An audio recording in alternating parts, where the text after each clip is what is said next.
I want to use this opportunity to talk to my fellow travelers. Whatever it is that we're called in your culture, in your language, it doesn't matter. If you know, you know. The rest of these biscuit heads don't know what the fuck I'm talking about, and that's okay. Because when they hear me talk, they hear static. That's okay. And if I'm being dead ass, these people are not even real. They're just projections of our consciousness. They're not real. They're background players. Like in a movie, you know how you're watching a movie and you're watching Angelina Jolie and Brad Pitt doing their thing, but then the people walking by, those people are not real, okay? These are just projections of our minds, our consciousness. They're not real. They're not bad people. They're just not real either. The Bible talked about these people as the people of this world. This is why I believe in Matthew, Jesus talked about how in the end, the weed will be separated from the wheat, the sheep from the wolf, or whatever Jesus said. But yes, that's essentially we will be separated from them. Not because they're bad people, because they're just not real. There's only one collective human consciousness, and that consciousness has traveled to this realm and has split itself into multiple humans, and we're spread all around the globe, spread apart from each other. You'll be surprised you're the only one in your zip code, Chad. But we're spread apart all around the world, and that's probably a good thing so that we can heal independently and support each other spiritually, Chad. Because I'm healing and you're healing, and together, if we interact too much, my madness and your madness, we might start a fire. So it's probably safer that we are spread apart. And the reason why we feel out of place in this world is because we're not from here, okay? We're not members of this place, we're travelers. And the reason why we feel the chronic loneliness we feel, in spite of the fact that we're constantly in rooms filled with people, is because we're not part of these people. We don't have the same consciousness. Think about it as, I think there's a Black Mirror episode where you can travel into a video game. Imagine traveling into a video game. When you travel into that video game, you are not an indigent of that video game. Everything in that video game would act in accordance to how it was developed by the developer. But you, though, you are of a different consciousness. You just travel to that video game. And as a result, that video game would never feel like home until you return back home to your living room. And they will talk shit about us. They're meant to talk shit about us. They'll call us weird. They'll call us ugly. They'll say that we're too much, too little, too this and that. Push through it. They're meant to. It makes sense. Think about it as traveling from Nigeria, moving to America for the first time. They will talk shit about you because you're not from there. You look different, you smell different, you sound different, everything about you is different. It makes sense. It's just the way the people of this world behave, and that's okay. And yes, unfortunately, once upon a time, when we were interacting with the people of this world, we conformed to the people of this world. We were talking shit about people. We were talking shit about ourselves. We're talking shit about looking down on ourselves and things like that. We are forgiven. We have been forgiven because grace catches us. And it's a good thing that we actually went through that so that we understand that, yeah, this does not feel right. We're going to walk away from that. So now when we see other versions of ourselves going through that, we understand and we give them empathy. We give them grace because we too have been there. How else would I be able to smell a messy ass bitch from miles away? Because me too, I've been a messy ass bitch. It takes one to know one. We thank God. This is part of the journey of being human. This is why we've come here to purge the fruit of knowledge of good and evil that we consumed in the Garden of Eden.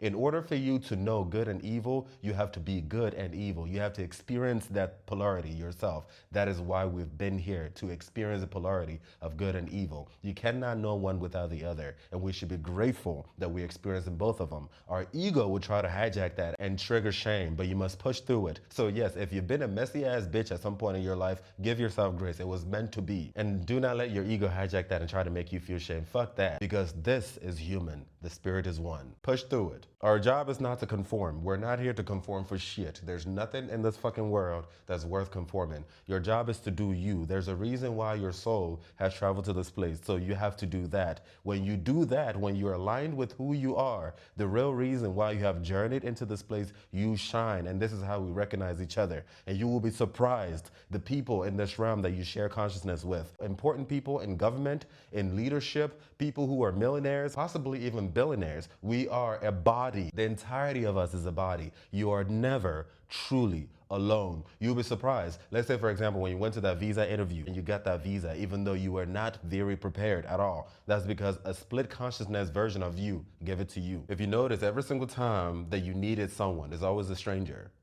Never someone close. Always a stranger. Never someone close. Because the spirit is one. But in order for us as a collective to maximize ourselves, you as the individual must maximize yourself first. Think about it as the entirety of your body. The entirety of your body is experiencing itself as one. But in order for the entire body to be healthy, every single cell, every single atom, every single tissue, every single part of the body needs to be doing exactly what they need to be doing. The heart needs to be functioning as a heart. The livers, one liver.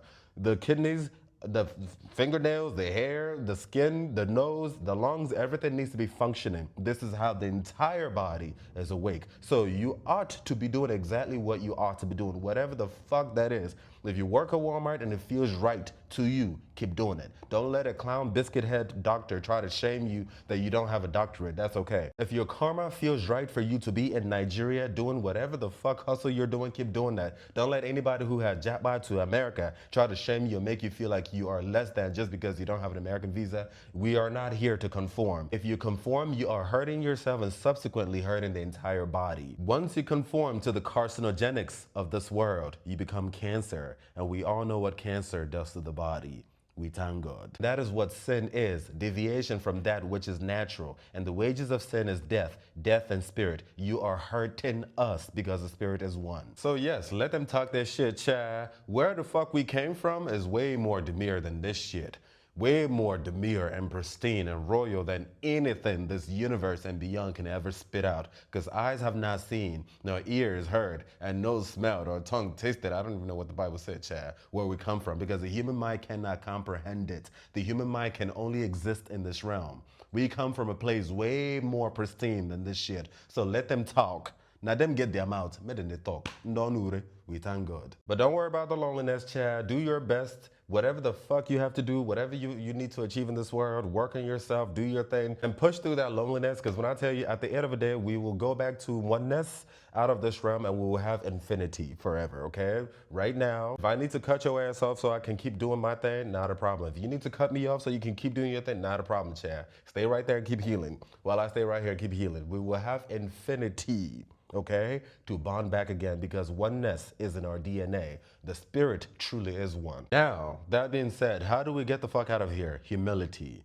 Humility is the ability to surrender, being still. When we are humble, that automatically triggers empathy. Humans cannot trigger empathy on their own because empathy is not of this realm. Everything in this realm is in polarity. This is a realm of polarity. Humans are born of polarity. This is why it takes the masculine and the feminine to birth humans. But empathy has no polarity whatsoever. Empathy is love, unconditional love, non-transactional love, Christ itself. This is why Christ was birthed by a virgin mother, because it has no polarity. This realm reeks of polarity. You see it everywhere. And the people of this world do not understand anything outside of polarity, because polarity is all they know. They do not understand oneness. This is why they killed Jesus, because Jesus is strange to them. Jesus is not the embodiment of polarity, which they're used to. And as a result, they took him out, including the biscuit heads who claim that they're worshiping Jesus today. You see how they perverted the image of Jesus back into polarity, because in their head, Jesus came for these particular people, and Jesus did not come for these people. That's because that's the way the people of this world operate.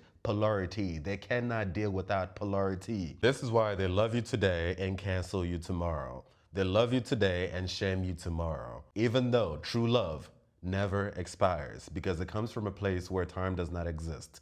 We thank God. Many will come in my name. My name is love, by the way. Test their spirits.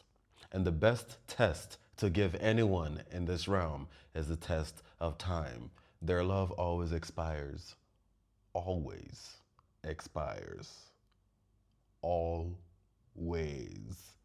We thank God. And if they could unalive their Lord and personal Savior, Jesus Christ, though, who the fuck are you? Hey, hey. They will attack you, my dear. They attack me all the time. They've been attacking me since nursery school.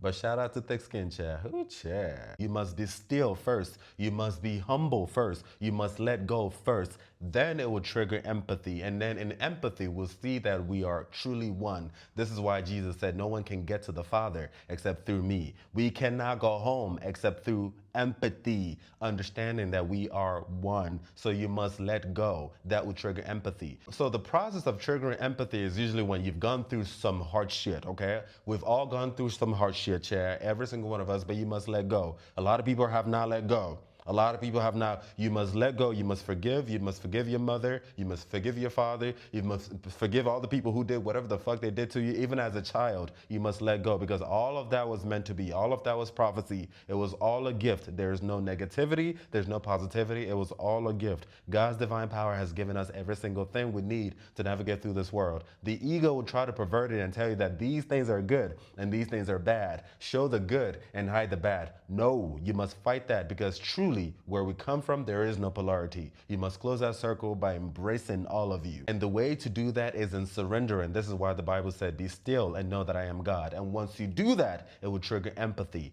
And in empathy, we'll see that we are all one. That, I believe, will automatically trigger the rapture. I believe this is why the Bible said that no one knows when the return of Jesus will be. Not even the angels, not even aliens, Chad, only the Father. This, I believe, is because the Father is waiting on us, our collective consciousness, to let go, to heal. And nobody's getting left behind. Don't listen to all these, pastors and all their nonsense, Chad. We are that lost sheep, okay? That one sheep that the shepherd went to go search for, the shepherd is not going back until it finds that sheep. The Bible said that the return of God or the return of Jesus will not be until every ear has heard the gospel. And when every ear hears the gospel, in the name of Jesus, every knee will bow. You don't have a choice. Once you see it, you cannot unsee it. Once you see that we are one, once you see it, it's impossible for you to unsee it. It's literally impossible. Because no one sees the face of God and lives. You will mourn your own death. And according to the Bible, there's no place else better to be than in the presence of God. Once you see it, it is impossible for you to unsee it. Every knee will bow.